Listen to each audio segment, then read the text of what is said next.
Welcome to the Workplace Wellbeing Essential Series. I'm Mari Ryan. I'm the CEO and founder of Advancing Wellness. It's my pleasure to welcome you to this expert interview where we explore topics that impact employee well-being. My guest today is Faun Zarge. Faun is an employee burnout and resilience expert who teaches clients how to reduce burnout and build a culture where their employees are pumped to go to work every day. With 20 plus years of work-life field experience, Faun works with a diversity of organizations and sectors such as nonprofits to Fortune 500 companies, and has extensive experience developing women and employees new to leadership. She is a high-energy speaker, trainer, and coach who brings an exceptional understanding of personal dynamics and expertise in the critical skills needed to minimize burnout. She holds a BA in psychology from the University of Connecticut and an MA in counseling psychology from Boston College. She is a high-energy speaker, trainer, and coach who brings an exceptional understanding of personal dynamics and expertise in the critical skills needed to minimize burnout. She holds a BA in psychology from the University of Connecticut and an MA in counseling psychology from Boston College. You may have seen Faun quoted in the New York Times and Fast Company, and she's been featured in numerous media outlets. Faun, I'm so excited to have you here today. Thank you for having me. I'm excited to be here. Well, today's topic is burnout. And we live in a world where we're always on. Technology keeps us tethered and connected to our work when we're at home and connected with our family while we're at work. So we're often being asked to do more and push harder and do whatever it takes to get the job done, whether that's at home or at work. But there must be a cost to all of this, and it's called burnout. So in today's conversation, we're going to explore burnout with Faun and understand a little bit about what this is and the impact this has both for the individuals who are dealing with this and what happens in the workplace. So Faun, let's start our conversation by defining burnout. Well, so it's a really good question because a lot of us think we're all talking about the same thing, and we're not. Everybody has a bit of a different burnout profile. So when burnout presents itself, it can present itself as exhaustion. This is when you start to often have real physical symptoms. You're not sleeping well, you have headaches, you're a very stressed out employee. For some of us, it turns to cynicism, right? We suddenly had been very engaged in our work, and now we're starting to detach. We're feeling a bit more distant. And then it also manifests itself in eventually being ineffective. You kind of give up trying. This is the employee in a lot of ways who's checked out. And not everybody presents the same way. Not everybody has all three, symptoms in all three areas. And that's why it's really important for managers to understand what it looks like, so they can keep an eye out for these sorts of symptoms in their employees. And it's really important for an individual to know what it looks like because they've got to be watching for how it's manifesting in themselves and therefore where they need support and help. So you talked about a few of these symptoms. I'm wondering, does the person who really is suffering from burnout really understand that this is burnout, that these symptoms, that they might not realize they're being cynical or critical? Not always, no. I think it's a good point. It is hard to recognize, and I think sometimes people think they're burnt out because they have worked on a project maybe for 4 months, a lot of hours, and they're exhausted. That's not really burnout. That may be exhaustion. You could be potentially heading towards burnout, but burnout isn't really the result of a stressor or a couple of stressors. It's the result of chronic, ongoing stress, that unrelenting, unsustainable way that we're functioning in, as you mentioned, this always on culture. And I think that because everybody around us is functioning that way, sometimes we think that that's actually how it's supposed to be. And it's not. So again, it's one of the reasons why as individuals we need to be aware of what it looks like, but certainly in our workplaces, we need to be looking out for one another so that we can recognize it if someone doesn't recognize it for themselves. So why should employers care about burnout? Yeah, they should, shouldn't they? Huh? Yeah. It's so there are a number of reasons. And before I even answer that, I'm glad you're asking the question, because I think that what is helpful and we're starting to see now is that organizations are recognizing that they do need to care about it, and that sort of solving this problem is a shared responsibility between employer and employee. It's not all about encouraging employees to take care of themselves, to take walks. All of those things are incredibly important, but there is a culture that is sometimes really exacerbating these sorts of problems. And so it is that shared responsibility. So in terms of why they should care about it, one is the fact that even with all of our advances in technology, for the most part, our organizations are still run by human beings. And if you take good care of your people, everything you do is going to be infinitely better. Every business objective that you need to meet, you are going to meet more effectively. So that's the very first reason. The other reason, and I think a lot of organizations are starting to recognize this, is that it's a really expensive problem. So if you are spending a lot of money, you're investing in recruiting, hiring, training someone, and then you burn them out and have to replace them, that's very, very costly. So that's the more obvious cost of burnout. But another cost of it that a lot of folks don't always recognize is something called presenteeism. And these are all the people who are on your payroll right now. They're sitting at their desks, but maybe not as productive, as creative, as engaged as they used to be and as you need them to be. So that in of itself is very expensive. And the other reason that it's super important is that employers don't always recognize that burnout actually takes down their very best people. Because it's those folks who are most engaged, most motivated, willing to step up to the plate, and they're just going and going and going, and they don't recognize that those folks are getting burnt out and potentially resentful until they're sitting in front of them giving notice. And so that's another reason why it's great that employers are starting to sit up and take notice of what's going on. Well, it's so interesting in talking about this from the perspective of the culture of the workplace.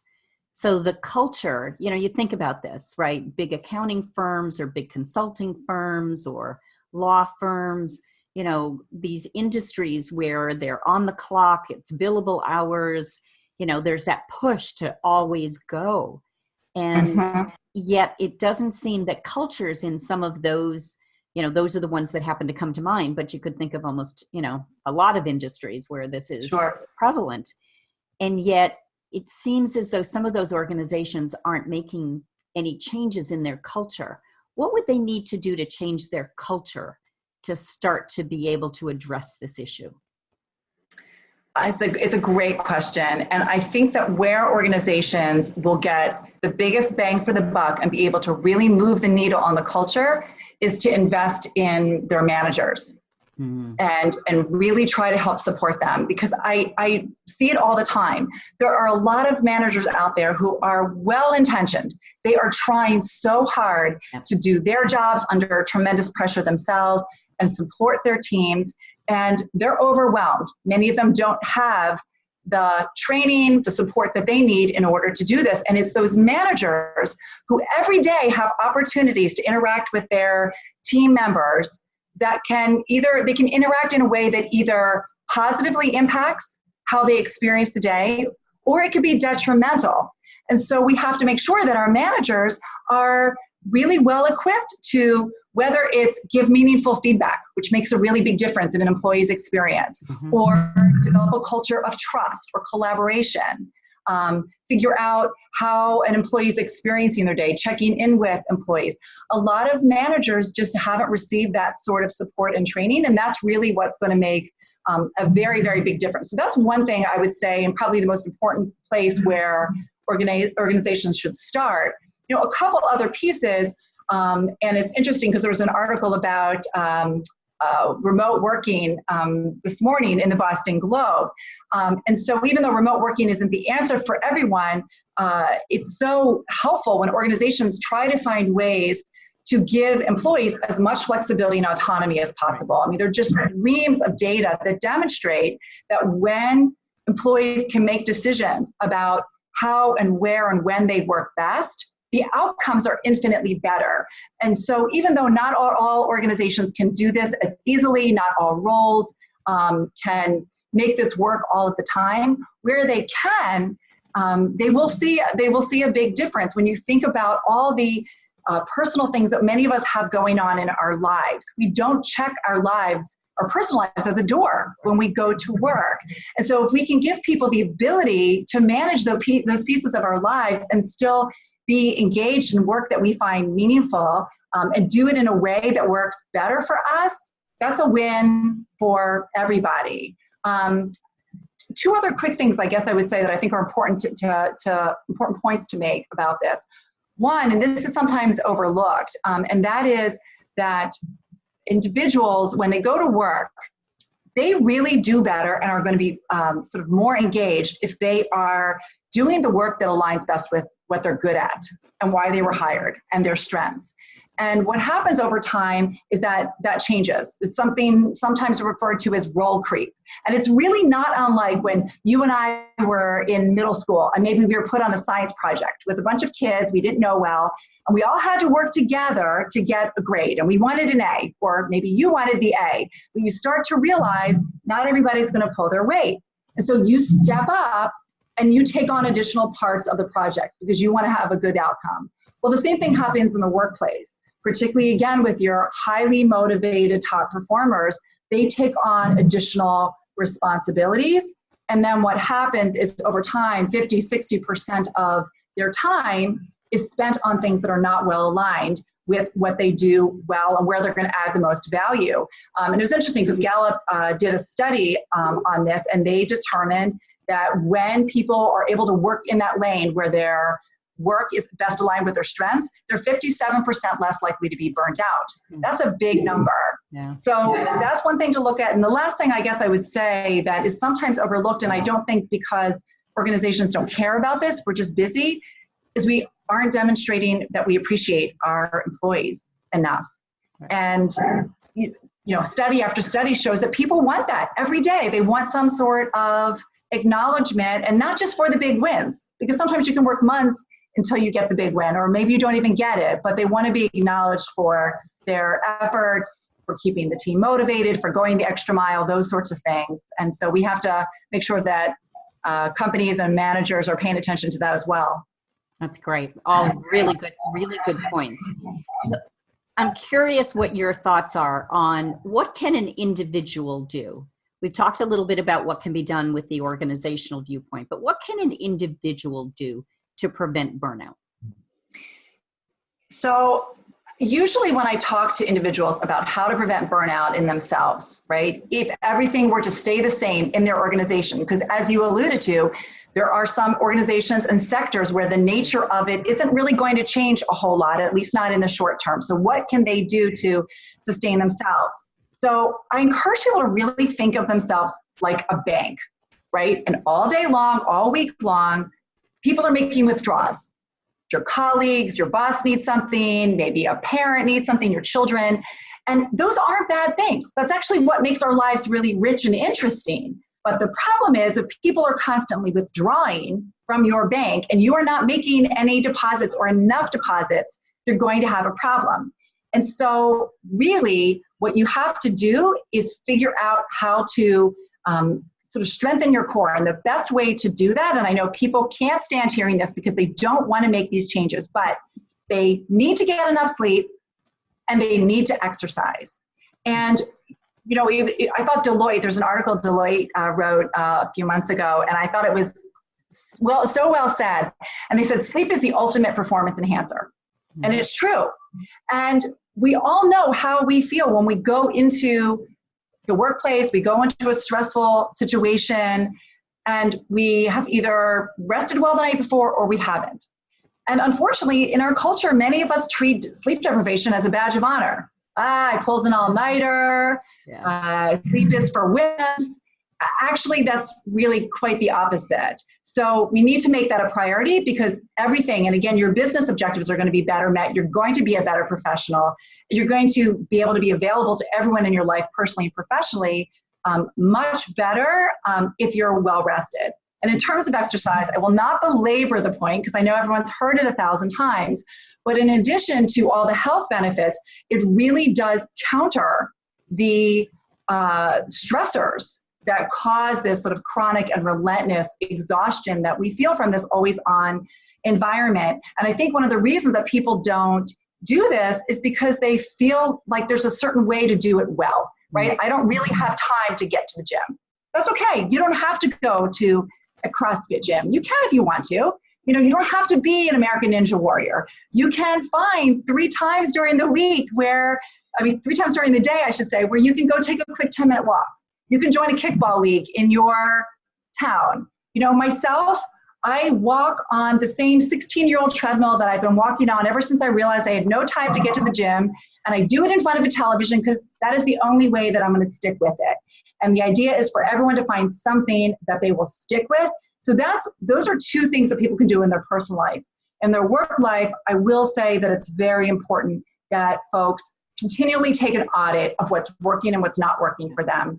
Because even if they have a fantastic manager who's meeting with them regularly, it really is only ourselves, who can tell ourselves what is it that's, working, what's not working, what are we getting the feedback that we need? Are we feeling like we're being challenged? Have we been developed enough?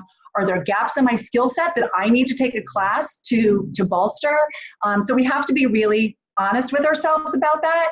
And then the other thing that I'll say is, unfortunately, we are always trying to find ways to optimize how we manage our time. And instead, when we go into the workday, it's very, very important that we focus more on how we utilize our energy in the course of our day, because the time is finite. And so we still have to look at our habits and make very good decisions about how we're using our prime time a day. Are we using it to tick off the easy things from our to-do list, or are we tackling the bigger priorities, the things that require more of our cognitive thinking and need our fresh time of day? Because if you're not doing that, then what happens is you get to the end of the day, you realize you still have deliverables, and that's when you wind up logging in again at night, working at night, and that really leads to a lot of stress and eventually can lead to burnout. Well, thank you for sharing all of those important points, and I hope that our audience takes those to heart, because it's the things that will actually keep us sane and energized and productive in all aspects of our lives.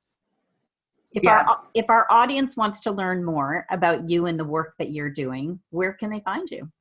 People can reach out to me directly by email at faun@zarge.com, and they can learn more about the work that I do on my website at zarge.com. Great. Thanks so much for being here today, Faun. Really appreciate your insights on how to address and understand the impact of burnout. Thank you for having me, and thank you for addressing this really important issue.